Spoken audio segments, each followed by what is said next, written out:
Give someone a fish and they'll eat that day. Teach them how to catch a fish and they'll never go hungry. Proverbs like this remind us how learning skills helps to move us towards self-reliance. This is never more true than with critical thinking. Memorize the solution to a problem and you may master that particular problem. Improve your critical thinking and you'll give yourself the tools to create your own effective solutions to a multitude of unfamiliar problems. Critical thinking refers to a diverse range of intellectual skills and activities concerned with evaluating information as well as our own thought in a disciplined way.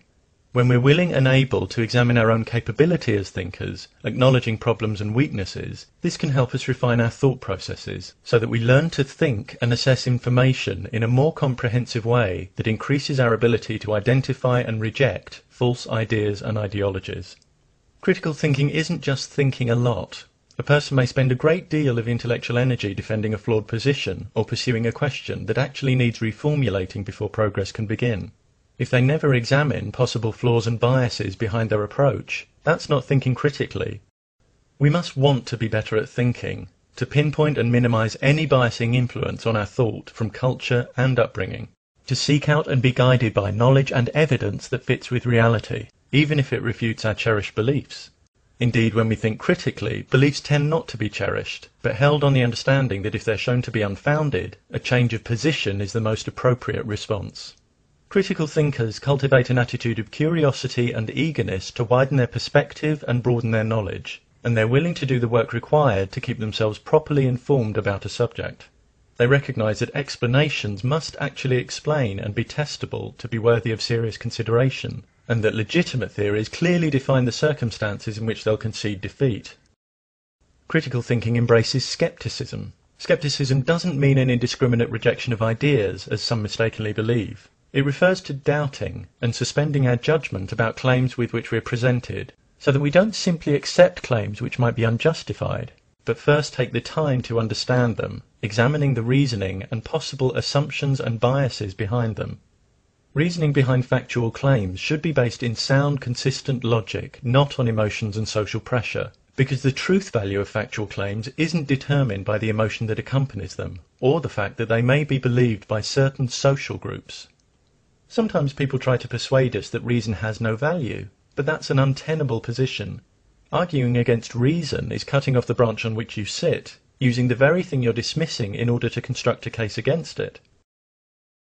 Reason has an intrinsic role in the decisions and judgments we make as we negotiate our way through life, whether they be momentous or trivial. If a particular line of reasoning is flawed, what will increase our understanding? Dismissing the value of reason or looking honestly at the flaws? A lack of respect for reason or evidence, or any number of obstructive character traits, will sabotage one's capacity for critical thought. One of the biggest barriers to critical thinking is an unwillingness to see complex issues in anything other than black and white terms. If one sees only two options when more exist, this constitutes a false dichotomy. Consciousness is often presented as something that's either an eternal immaterial entity or reducible and identical to brain states, when in fact there are various other positions. Many divide people into those who accept evolution and those who believe in specific gods, when these categories are not mutually exclusive. If we think in false dichotomies, we'll tend to draw false conclusions. For example, by judging that if option A is false, option B must be true. We may also misrepresent others by wrongly assuming that if they don't hold attitude X, they must hold attitude Y.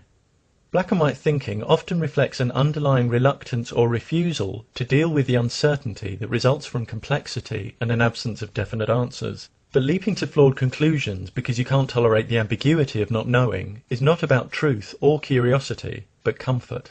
The critical thinker can handle uncertainty, preferring to be aware of their own areas of ignorance, and they can wait for valid evidence and evidence-based answers. Critical thinking provides each of us with the keys for unlocking our own intellectual independence, leaving us willing and able to explore and solve problems for ourselves. It moves us away from rash conclusions, mystification, and a reluctance to question received wisdom, authority, and tradition. It moves us towards intellectual discipline, the clear expression of ideas, and the acceptance of personal responsibility for our own thinking.